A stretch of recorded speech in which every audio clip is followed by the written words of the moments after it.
Kumusta naman mga buhay-buhay natin dyan? Na-miss nyo ba ako? Pasensya na kung walang upload for almost a month dahil ako ay nagbakasyon ng maikling panahon sa aking mga mahal sa buhay sa aking bayang Sinilangan. Tara tuloy na natin ang kwento.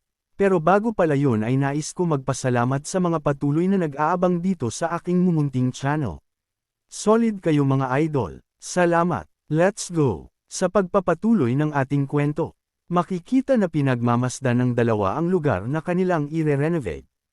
Kung saan sinasabi ni Visconde North na kapag natapos na nila ang pagre-renovate sa lugar ay lalabas na ang tunay na ganda nito.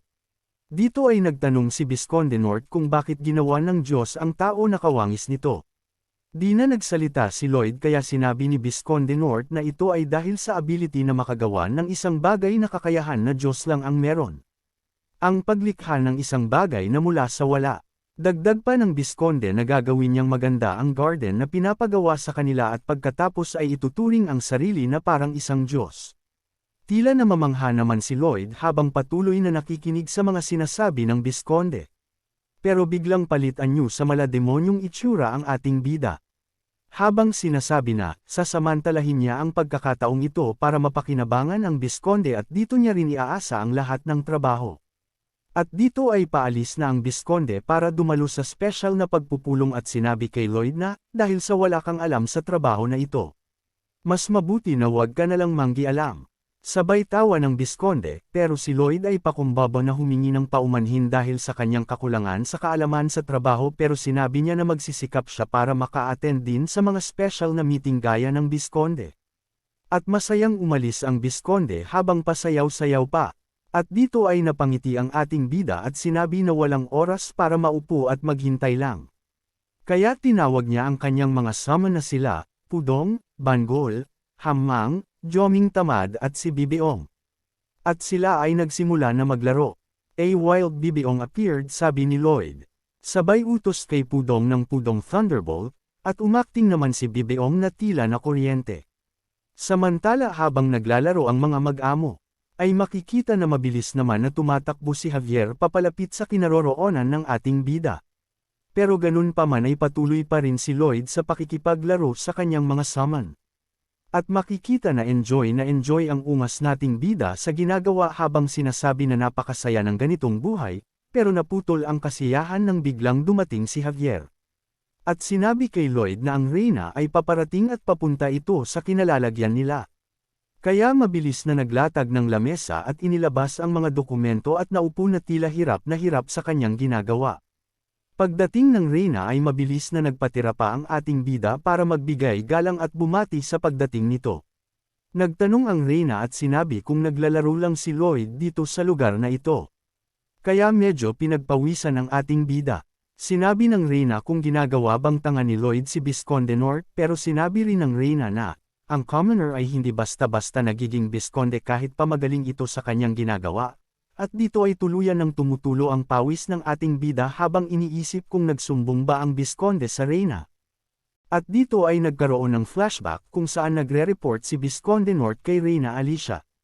At dito ay inireport nga nito ang pinapagawa ng Reyna kung saan ang isang buto ng dragon ay nakayuko at nakaharap sa estatwa ng Reyna. At ang waterway kung saan maaaring sumakay ng bangka ang mga tao para makita ang ganda ng view. Pero sinabi ni Visconde North na halos mabiyak na ang kanyang ulo kakaisip kung paano susolusyonan ang pada-usdos na daanan ng tubig. At inamin na hindi niya kayang solusyonan ito mag-isa. Kaya napatanong ang Reyna kung ang gusto ba sabihin ni Visconde North ay baguhin ang idea na nais nito. Pero sinabi ni Visconde North na hindi na kailangan. Dahil si Lloyd ay may infer na solusyon para sa kanyang problema. At ito ay ang paggawa nila ng isang sistema sa ilalim ng waterway at ang pag-install ng mga locking gates sa bawat level nito. Kung saan kapag ang bangka ay nagsimula ng pumasok sa unang locking gates ay isasara ang nasa likod nito para mabawasan at bumaba ang water level kung nasaan ang bangka. At kapag pantay na ang water level ng nasa harap nitong locking gates ay sa kanila ito bubuksan para sa pagpapatuloy ng pag-andar ng bangka. Sinabi rin ni Visconde na hindi lang ito ang mga mahirap na isyu ang nasolusyonan nila kundi marami pa at sinabi na salamat sa mga tulong ni Lloyd. Pero ganun pa man ay lagi daw sinasabi ng ating bida na wala itong alam sa kung ano ang trabahong ginagawa ng Bisconde dahil ang Bisconde lang daw ang makakapagsabi kung magiging maayos ba ang kanilang plano o hindi. Dagdag pa ng Bisconde na si Lloyd ay super talented at tunay na maraming nalalaman pero ibinibigay sa kanya ang lahat ng credit at mas pinipili pa nito na maglaro at kunin ang kalahati ng bayad sa kanila. Pero sinisigurado naman nito na maisasaayos ang mga crucial part ng kanilang construction. At sinabi pa ni Visconde North na si Lloyd ay pwedeng makonsider na paragon na isang tunay na mapagkakatiwalaang tao. Dito ay tagaktak na ang pawis ng ating bida habang nag-iisip ng kanyang idadahilan, dahil baka ipakulong siya ng Reyna.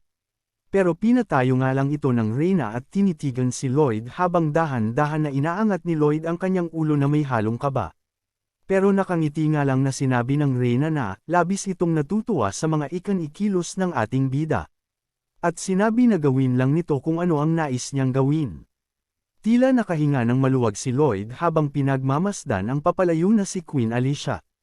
At pagkatapos ay malademonyong tumatawa na tumingin kay Javier sa pag-aakalang dinalaman ng Reyna kung ano talaga ang ginagawa niya.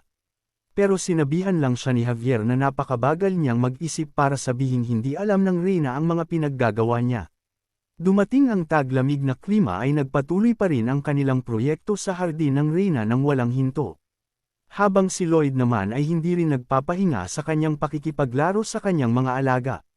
Sa pagdating naman ng spring ay siya naman oras ng pagkatapos ng kanilang proyekto. Makikita ang maraming tao na nagtitipon-tipon. Manghang-mangha naman ang iba sa mga panauhin ng Reyna dahil ito rin ang unang pagkakataon na makita nila ito ng personal. Habang lumalapang sa pagkain si Lloyd ay napatingin ito kay Javier at nagtanong kung ano ang tinitingnan ni Javier. Sinabi naman ni Javier na sa di niya maipaliwanag na dahilan ay parang di niya gusto ito. Bakit? Masyado bang sosyal ang mga pagkain yan para sa'yo? Tanong ni Lloyd. Hindi yun ang ibig kong sabihin. Paano ko ba ito sasabihin? Sagot naman ni Javier. Sabay dagdag nito na, saka daw nito naisip na si Lloyd ay isang malas na nilalang. At dito ay nagalit si Lloyd at nagtatanong kung ano ang nagawa nito na hindi nagugustuhan ni Javier, pero sinabi ni Javier na hindi iyon ang ibig niyang sabihin, at sinabi na katulad ng nangyari sa Cremo na kung saan pag may nabuild itong istruktura at nagkakaroon ng piging ay may mga nangyayaring kaguluhan kasunod nito. At tila mapang-asar na sinabi ni Javier na kung may something na mangyayari ngayon ay tunay na malas kang nilalang sabi nito nang nakangisi kay Lloyd. Makikita naman na pikan ang ating bida. At habang nagtatalo nga ang dalawa ay may isang malakas na pagsabog ang nangyari. Kung saan biglang nasira at nahati ang ulo ng buto ng dragon, na ikinabigla ni Queen Alicia at lubhang ipinag-alala naman ni Visconde North. Gulat na gulat rin si Lloyd at sinabi sa sarili na, hindi dapat ito maaaring mangyari dahil ginamitan niya ito ng simulation skill kung saan hindi naman ito nasira. Matapos noon ay sinabi ni Javier na humanda sa pagtakbo si Lloyd. Napatanong sa isip si Lloyd kung bakit siya pinapatakbo ni Javier at sinabi na mukhang nakakaramdam ito ng matinding panganib. Nang biglang may lumabas na masamang aura mula sa mga buto ng dragon. At dito ay makikita na muling nabuo ang nasirang ulo ng dragon dahil sa aura at makikita na nagkaroon ito ng buhay at nakatingin sa rebulto ni Queen Alicia. At sinabi na, bago pa man mapugutan ng ulo si Targa ay nailipat na niya ang kanyang kaluluwa sa buto ng dragon na ito. At ngayon na ang oras na kompleto na ang kanyang pag-transfer dito. Kung saan makikita na tuluyan ng nagkaroon ng buhay ang skeleton ng dragon. Kung saan mabilis nitong inatake ang rebulto ng Reyna na dahilan ng pagkawasak nito. Sabay bawling ng tingin sa maraming tao kung saan nandoon ang Reyna. At lumipad ng papalapit dito. Kung ayaw mong magkaroon ng di kaaya ay ang pagkamatay ay umalis ka dito. Sigaw ng Reyna sa Skeleton Dragon, sa isip ng Reyna ay isang Swordmaster lang ang may kakayahan na makakapigil sa halimaw na ito. Sabay sugod ng Reyna sa kalaban pero madali lang itong na-deflect ng kalaban. Samantala sinabi sa isip ni Targa na dahil sa kakasanib niya lang sa katawan ng dragon na ito ay di pa siya makakilos ng mabilis.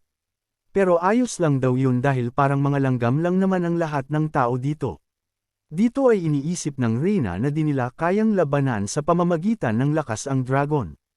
Kaya naisip nito na tawagin si Lloyd sa pag-akala na makakaisip ito ng paraan kung paano tatalunin ang kalaban.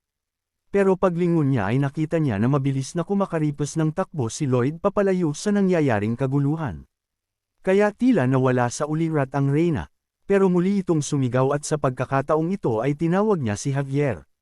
Pero paglingon nito ay nakita niya rin ito na kumakaripas ng takbo kasunod ng kanyang Master Lloyd. Kaya mas lalong nawala sa ulirat ang reyna. Nagpatuloy sa mabilis na pagtakbo ang dalawa na animoy nasa isang competition ng track and field. Galing talaga ng ating bida napakabilis tumakbo. Hahaha. Habang tumatakbo ang dalawa ay nagsalita si Javier at sinabi na, kung sila ay tatakbo palayo ay hindi makukuha ni Lloyd ang bayad para sa kanilang construction. Sumagot naman si Lloyd na kung pera lang ba ang iniisip ni Javier. Dahil sa pagkakataong ito ay mas mahalaga na mabuhay sila. Tila nabaliktad yata sa isip ni Javier. At agad na tumigil sa pagtakbo. Kaya tinanong ni Lloyd kung bakit ito tumigil. Sumagot naman si Javier na, kung hindi nila pipigilan ng halimaw na ito ay malalagay sa panganib ang buong bayan. At sinabi rin nito na kailangan niya protektahan ang pinagkakakitaan ni Lloyd. Pero mabilis na nagpatuloy si Lloyd sa pagtakbo habang sinasabi na, 100 times na mas malakas ang mana ng kalaban kesa kay Javier.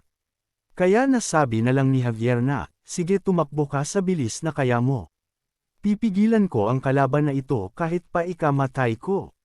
Sabi ni Javier, di na nakapagsalita si Lloyd pero halatang nag-aalala rin ito.